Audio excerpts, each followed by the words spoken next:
Yo, y'all comments, man, be killing me. Talking about, oh man, as far as this asteroid goes, that's 2032's problem. Huh? You realize that's like 7 years away. That'll be here in no time, right? And then y'all are like, well, it's only a 2.3% chance. It was just at a 1. And it went to a 2.3 in a small window of time.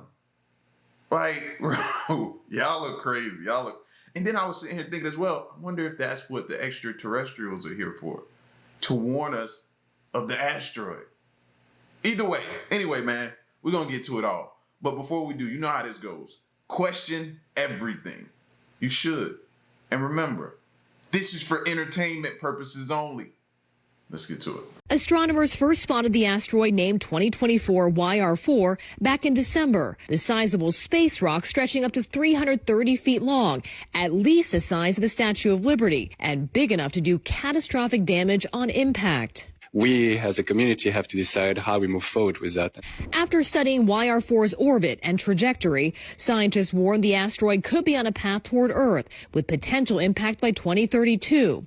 Initially putting those odds low, now saying the chances have more than doubled from just 1% to 2.3%. The probability number is going to wiggle around a little bit. But experts say we shouldn't panic. How worried should we be right now?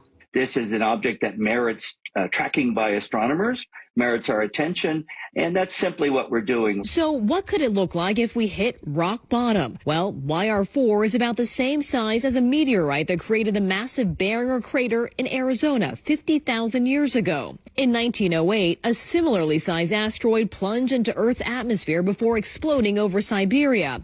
Witnesses reported massive forest fires and millions of trees flattened for miles. At some point, a large asteroid killed the dinosaurs, but that kind of event only happens every few 100 million years. And the asteroid we're looking at right now would only cause very localized damage. In 2022, NASA successfully proved it could change the trajectory of an asteroid using a spacecraft called DART. Now, that's what I want to see us do. Right now, while we got the opportunity, I don't want us to get outside of our window of opportunity to do so. I want us to send something right at it. Something that could be useful if YR4 starts heading too close. For now, the massive space rock is traveling away from Earth. In April, telescopes will get their last chance to spot it until it comes back into view in 2028. So it's a race against the clock for experts to study its every move, because when YR4 is back in our sights, it could be too close for comfort. Astronomers... See what I'm saying? While we got that window of time, figure out a way to just get it in our scope and then fire off on it and put it in the path of something else. You know what I mean? Like, it shouldn't take much, I don't think, but listen, I'm no scientist. I'm just speculating. Did you hear that an asteroid is headed towards Earth? I have really good news for you, okay? I did some of my own calculation. Okay, apparently NASA is monitoring an asteroid that could potentially hit in 2032. It said the chances of an asteroid hitting have doubled, and they're closely monitoring it. And then I thought, wait a second, isn't that how the dinosaurs went extinct? So I did a little research. Yes, an asteroid hit the Earth and in Mexico and wiped out all of the dinosaurs. So I was like, okay, what were the chances of the asteroid hitting then? It said it's extremely rare that it happened. Oh, great. But it said usually only happens 1 in 100 million years. So I was like, how long ago was that? It was 66 million years ago. That means we have at least another 40 million years, so we don't have to worry about this. NASA is saying there's only a 2.3 chance that it's going to hit the Earth, and good news, it just might hit the moon instead with a 0.3 chance. I have a good feeling about this. How about you? Did you hear? Stop holding on to that 2.3 chance. That could change, all right? We need to continue to monitor it. Like they said, 2028, we should know more as well. But still, we need to continue to monitor this thing, because that thing could just hit something out there, turn, and really face us. The Georgia mother accused of plotting to kill her estranged husband in the Bahamas, now set to be released this morning on $100,000 bail. Lindsay Shiver is expected to return to the United States. She will await her trial along with her then-boyfriend and the alleged hitman that authorities say they hired to commit murder. I can see the court agreeing that it would be inefficient and improper to make her sit in jail because the prosecution or Crown was not ready to proceed for trial. According to the police report, investigators say Shiver admitted to sending messages and a photo saying kill him about her husband, Robert Shiver. The couple were in the midst of a contentious divorce. Police body camera footage from July 2023 captured an argument at their Georgia home. We woke up this morning, we have travel plans to leave, and he's insisting that I don't go. She sent a message saying that she's going to change her plans and now get on the airplane with me and the kids to go to the Bahamas. And when we land, she's going to go to her boyfriend elsewhere. And me and the kids are going to our house. Lindsay Shiver was arrested in the Bahamas 1 week later. According to the divorce filing, Robert Shiver has accused his wife of having an affair. Lindsay Shiver accuses her husband of domestic violence. The trial's now set for August. Lindsay Shiver is expected to return to the U.S. for the time being. She has not seen her children in months. And there is now a gag order in place in this case, but Lindsay Shiver's attorney has previously said the evidence will demonstrate Lindsay's innocence, guys. The Georgia mother... Am I missing something here? What's gonna prove her innocence if you have text messages? I don't claim to understand the system anymore, bro. I don't.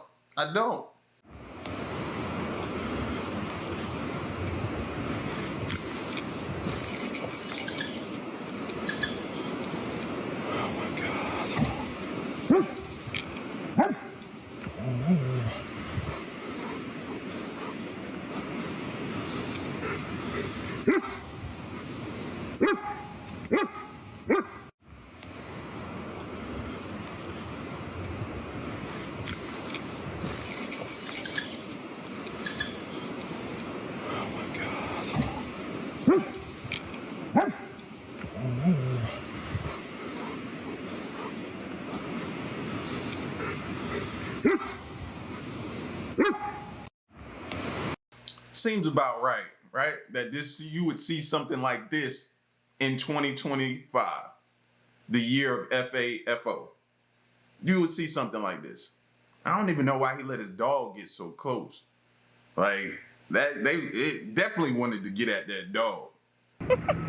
Happy memories found outside Kate Prowcam and Ron Lomas's Altadena home. Unlike almost all of their neighbors, their house, now boarded up, survived the flames. But it didn't survive the invisible damage of the destructive Eaton fire. I'm still having a really difficult time processing it, and probably not going to be able to keep anything. What's worse, is it coming to a house where you know everything's destroyed, or having to go through your stuff and knowing things have to be thrown away? The toxic smoke of the blaze, full of lead and asbestos from the thousands of older homes burned, penetrating their entire structure all the way to the studs. A lot of things we can't see, you know, in the walls. The flooring apparently all has to be torn out now. Anything with padding is gone, destroyed. We were told about 70% of the house will have to be rebuilt. But it is difficult because people don't realize that, you know, although, yeah, our house is here, it's like we kind of don't really have a house. No, you don't. And that's crazy. Like, most people just see, like, you have a house sitting right there. You're good. You're okay. Let's go to the next people. No, they can't go in there. That stuff is trapped in the ceilings, the walls, the floors, the insulation. It's all through that. You can't lay in there and breathe that in. You know how many different things you'll have? Cancer, all this type of stuff will be popping up, messing up your health. You sleep in that. No, you can't. So they're in just a messed up situation than anybody else, mentally wise as well. To see that your house did survive, but you still can't go inside and stay in it. Chevron is laying off 15 to 20% of its workforce by the end of next year. That represents up to 8,000 people. The oil company says it's seeking to cut costs and simplify its business. Chevron is hoping to save $3 billion through 2026. Company says it's offering buyouts to its employees. Last year, the energy giant announced plans to move its corporate headquarters from Northern California to Houston, Texas. Chevron is laying off 15. So they're cutting costs, but the price of gas is still through the roof, right? Make that one make sense for us, please. Well, you knew it was only a matter of time before one of the big corporates tried to figure out how they could lay off a bunch of people, mass layoffs without severance. And it appears Meta's going to be the one that tests this. They announced layoffs of up to 5% of their workforce. I think that's close to 4,000 employees.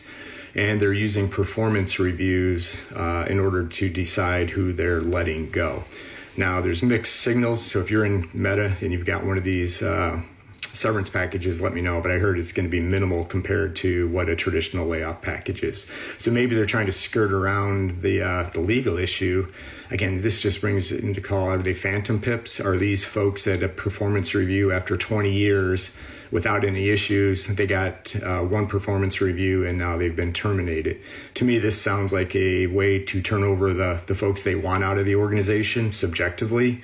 You know, could it be age related? Could it be cost related? I would bet almost everything I have that it's going to be cost related, because they even said that they're going to backfill some of these positions. Guess what? They're going to backfill with cheaper people or offshore talent in order to do this. So again, I think this is just the first step. You're going to see a lot of these other big orgs follow this, especially if there's not a ton of pushback on what Meta's doing. Curious to see if this is legal, right? Our employment attorney, Craig Levy, I wonder if he's got any thoughts of, you know, if this is legal, especially if this was a phantom pip or the first time in 20 years you've been written up and now you're terminated. Seems kind of shaky, because I've seen how these orgs work and how unorganized they are and how subjective these performance reviews are. So we'll see where it goes. And if you do work for Meta and you were part of this or heard how they've made this decision, I'd be curious to hear from you as well. So again, if you're one in Meta, heads up, I guess you probably know by now. And two, if you're in any of these other big orgs, it's all copycat. So this is going to be just the first domino to fall. So like I said, listen, we just saw what we just heard in the story with, what was that, Chevron? Now you're hearing Meta. Bro, this is sad for people. Because you work and help build these companies up, for them to turn around and just be like, you know what? Nah, we gotta cut. You gotta go. Appreciate you helping us build up to be this billion or $1 trillion company. A medical situation. This train has been held at the station. We're waiting for EMT. Don't talk it like that. Don't talk it like that. Hold on. A medical situation. This train has been held at the station. We're waiting for EMT. The city of Miami Beach is currently under a state of emergency. But given the violence that has erupted on the streets in years past, including shootings and unruly crowds, Mayor Stephen Miner says it's necessary. Are you telling people you can't have fun here anymore? No, Miami Beach is a city of fun. We have great beaches, we have great hotels, we have great restaurants. We want you to have fun, but you got to play by the rules. In a news conference, the city announced new measures, which include DUI and security checkpoints, license plate readers, $100 parking for some public lots, and a possible midnight curfew during some busy nights in February and March. We didn't only break up the spring break, we divorced them, we got a restraining order against them. Miami Beach police say similar measures last year, the first time they were implemented, led to a drastic drop in disorderly intoxication arrests, down 82%. Drug offenses were down 21% from the year before. But some hotspots along South Beach, like the famous Mango's Tropical Cafe, say the measures hurt businesses and their employees. It's devastating to business, devastating. All of our employees that are working hard, you have a whole month that they used to do great, that now they're doing terrible. But for now, the city says its breakup with spring break remains. Manuel Bojorquez, CBS News, Miami Beach. Hey, you guys doing? Dang, y'all remember spring break? Ooh, bro, utter chaos, fam. But I feel for those businesses though, because I know they look forward to that. Even though you have all the crime and the violence and different things, those businesses, imagine how many drinks are sold, plates of wings and burgers and fries are sold. I know they look forward for that every year. That's crazy. Tesla owners are receiving threats to sell their vehicles by today or else they'll be vandalized. Police in Humboldt County say several people found the threatening notes on their cars, including at least one that came with a brick. The group behind the threats calls itself Students Against Nazi Extremism and mailed a manifesto to the Lost Coast outpost. It claimed responsibility for the brick as well as threatening Tesla owners in Rohnert Park, Hayward, and Seaside in Monterey County. The Lost Coast outpost didn't release the manifesto, but summed up the group's goal. So this is obviously a vendetta against Musk, and their goal, they say, is to create a big stigma around owning a Tesla. So they want the value of Tesla vehicles to plummet. We've reached out to police in Hayward and Seaside, and they say so far they have not received any reports of vandalism or threats. Tesla owners are receiving threats. Can you imagine you just spent all this money on a Tesla and people around you are threatening you to get rid of it by the end of the day? Bro, you not see this payment I just made? Ain't no way. Ain't no way. This ain't even got nothing to do with me. This is, y'all got a beef with Elon, not me. Oh no, this is getting crazy. This is beyond belief at this point of what's going on.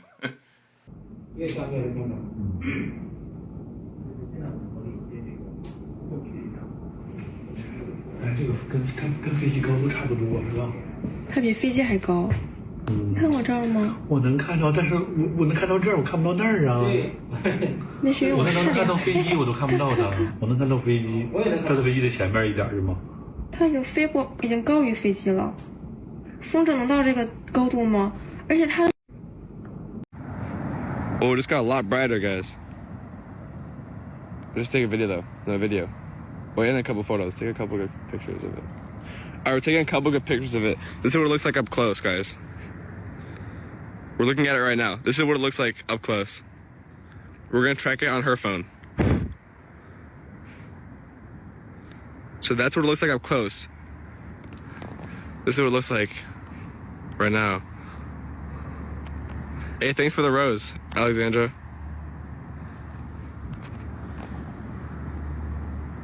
It's better on photo. It sucks on video. Really? Then let's do it on photo, because I have I can just pull it from the stream. Oh, now it's turning away. Oh, wait. That's what it looks like. So there's 2 lights in the front and 3 lights in the back. Yeah, it has 2 lights in the front, 3 lights in the back. But it's like, look how spread out the lights are. It's so weird.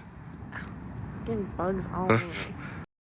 Now to the warning for people looking for love in all the wrong places. Authorities say scammers are stealing more than your heart this Valentine's Day. ABC's Lionel Moyes explains. As the Day of Love approaches, a warning about scammers trying to steal more than your heart.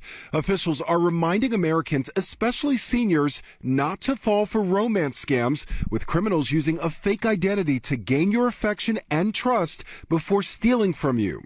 Well, it's a big issue to the tune of $1.14 billion lost to romance scams just in 2023 alone. This month, the FBI Philadelphia field office and the U.S. Postal Service issued warnings for people not to be duped. What are some things that we should be looking out for as red flags? These criminals will express their love very, very quickly within hours or days. And they'll always find excuses to avoid personal contact. And then they'll create fake emergencies, something, a medical issue, maybe a travel expense. This 76-year-old moved to Georgia and was tricked into sending her life savings, $70,000, to a man she met online. I'm out all that money and I don't think I'll ever get it back. And last month in France, a woman in her 50s revealed she was scammed out of nearly $850,000 talking to fraudsters using an AI-generated version of Brad Pitt. Is leveraging the AI technology allows these cyber criminals to portray themselves as real people using somebody else's voice completely. And so what it's done is it's made all of the things that I just referred to more difficult and more challenging to discern the real thing from something that's completely fake. Charlie, an online platform that offers banking for seniors, released a list of the celebrities most impersonated by fraudsters. Topping the list, Keanu Reeves, Jason Momoa, and Sandra Bullock. The FBI says if you do find yourself in an online relationship, think twice before sharing personal information, take things slow, and never send money or crypto to someone you've only spoken to online or by phone. Now, if you think you have been scammed, experts say you should immediately call the credit bureaus to freeze your credit reports. Now to the warning for people. Wow. And we forget that some people are really that hard up for love. Seriously, like, not trying to be funny or nothing. People are really that hard up for love that they would do that. Because you would think to yourself, like, a stranger that I'm still trying to get to know ask me for that kind of money, I'm never sending that. You would say that. But somebody who thinks they're really in love and are a truly genuine, kind person would do that. They would do that. I just feel bad for them, man. $800 and something thousand. If you've purchased a Stanley travel mug, listen up. The company has recalled 2.6 million of its popular insulated mugs over a burn risk. It involves Stanley's switchback and trigger action models. The company says the lids can come loose when exposed to heat. 38 people worldwide have suffered burn injuries. The mugs were sold at Amazon, Walmart, Dick's Sporting Goods, and Target between June 2016 and now. Stanley has told customers to stop using the mugs and contact them for a free replacement lid. If you've purchased a... Listen, I know some people know, but a lot of people purchase these Stanley cups. And I just wanted to bring it back up so people, as a reminder, man, because I've been seeing the videos lately where people's holding them in their hand and it's just like exploding out and it hit one dude in the face and something like that. It's been crazy, the clips I've been seeing with some of these cups and stuff like that. And in the back of my mind, I'm like, man, we should have known to be cautious because like this, I think they rushed them out so fast because the demand was there for them. So it's like they rushed to make them and get them out there to the people because so many people wanted them. Be careful. Is anyone feeling this heavy energy right now? Like, I don't know what it is. Okay, I'm gonna go full on conspiracy theory here, but on Saturday evening, the fog rolled in where I live, and I live right by the beach. I live less than a mile from the beach. Okay, so yes, fog is a normal part of our life. However, we all know this fog is not normal fog. This fog is not your commonplace fog. It's all over the world. It's in places where there shouldn't even be fog. That dense, thick, low-hanging fog rolled in on Saturday night. Not only did I start getting congested, I have been snoring all night long, probably keeping my husband up. He's too sweet to tell me, but I'm waking myself up, okay? I'm so congested, I can't breathe. And not only that, this is the clincher. That fog is literally oppressive. I feel a huge emotional energy burden with this fog. Somebody is either trying to cover something up or they're trying to keep the mood and the vibe of the collective low. Because I know I'm not only feeling it, I'm watching people experience this heaviness and they're acting out of pocket. My little 10-year-old boy, my little 8-year-old boy was losing his the last day that we had him when that fog rolled in. He's a very sensitive boy. He's very in tune. He's gifted in that way. He's like a little starseed, okay? He was seriously feeling it. You could tell in the way he was acting. He was tantruming. He had no focus. He was melting down. He was depressed. He was acting totally out of pocket. Okay, then yesterday, my husband and I are just on our like high vibe, doing our thing, whatever.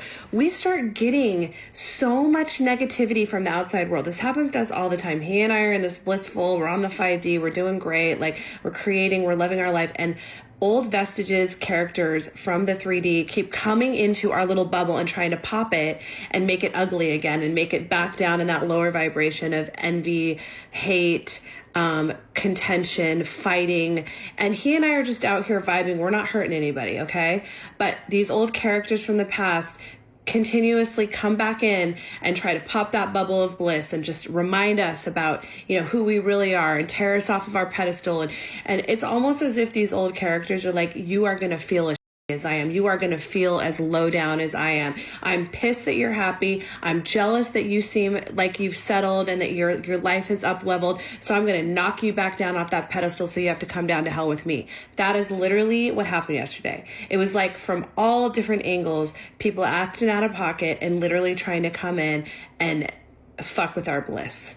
And I have to blame the fog. I mean, these people have a lot of healing to do and they're refusing to do the healing. So I'm not going to blame it all on, you know, the weather. But I have to think that this low-hanging fog that is literally still outside. And what's up with the clouds?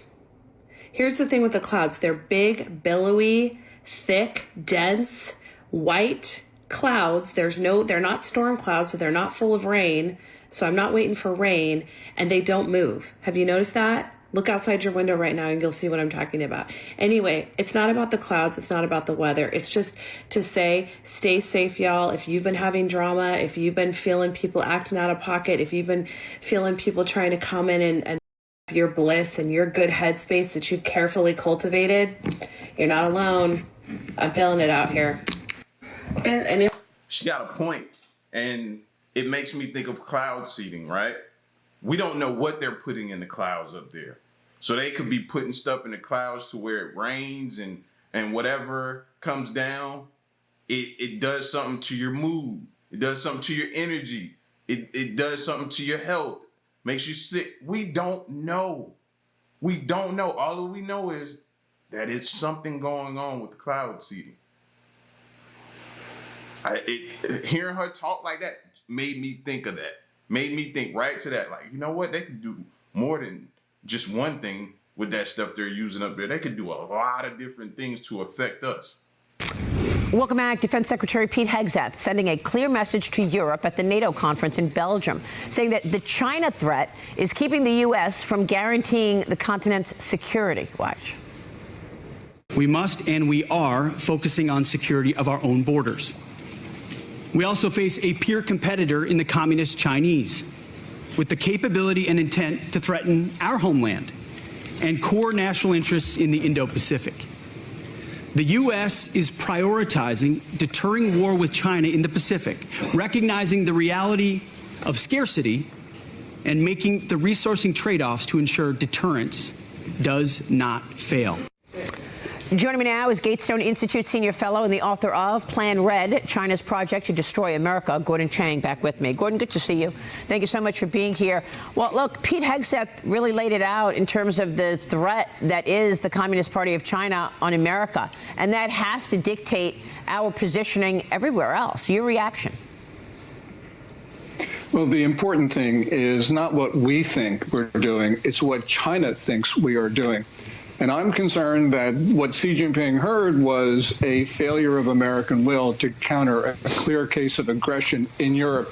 And probably Xi Jinping is thinking, well, if the Americans won't stand up to Putin, they're certainly not going to stand up to me. We know this because of Chinese propaganda after the failure of Afghanistan, where they clearly linked it to an American failure to defend Taiwan. So we have to, I'm not saying what the Chinese are right. I'm saying that's what they're thinking, which means that Xi Jinping probably will be emboldened to be even more aggressive in East Asia.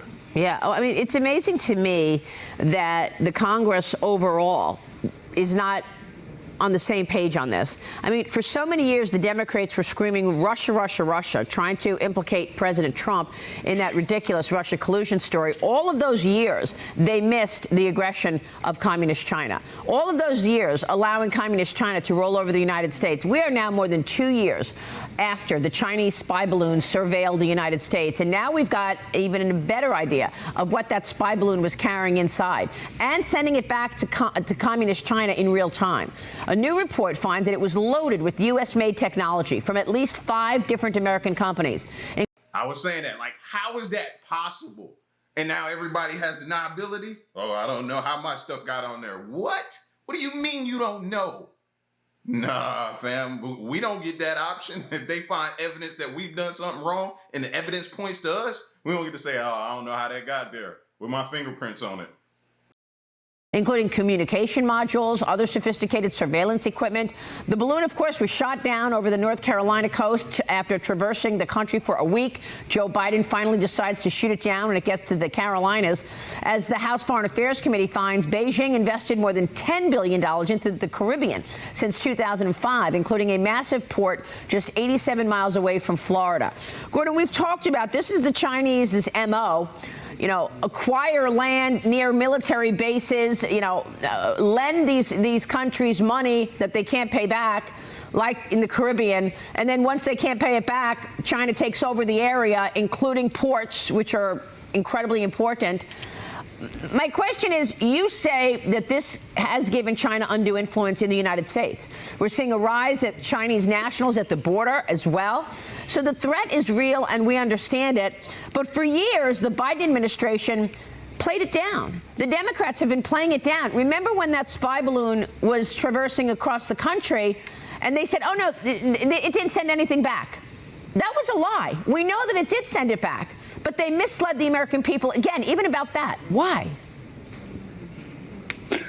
That is a great question, and I don't know the mentality of the Biden administration, but certainly General Mark Milley, just before he left his post as chairman of the Joint Chiefs, actually gave a public interview and said that he did not think that China sent anything back from that spy balloon, where we know that it in fact did, because subsequent reporting said that was clearly the case. And of course, this balloon had communication modules.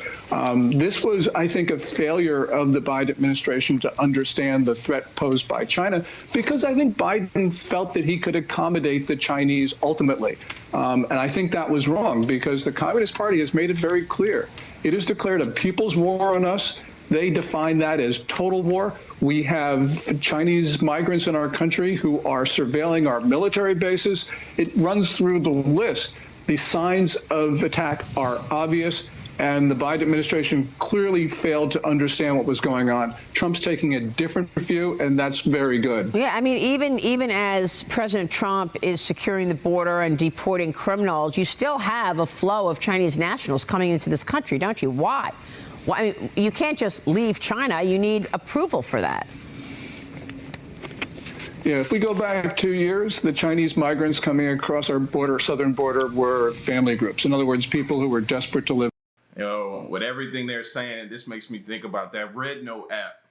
How do we know that wasn't a ploy to gain access from us for some reason?